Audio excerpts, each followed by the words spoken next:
ฟ้าใจยังรอเธอละเมอไม่ไหวสร้างวิมานทรายสุดหมายมุ่งปรารถนา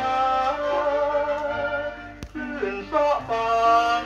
ซัดพังลมชั่วพริบตาวิมานถล่มจมทาราพัดพาความรักจากไกลสวรรค์อยู่สูงเกินที่จะสร้างกลัววิมานลอยควางรักแรงจากใจความรักพักดีมีมากยิ่งกว่าเม็ดทรายสร้างมีความหมายคล้ายสายศพสวงสัมพันธ์ยามกินยามนอนร้าวร้อนคืนว่าวิวรำพึงเด็ดตรึงอยู่ทุกคืนวัน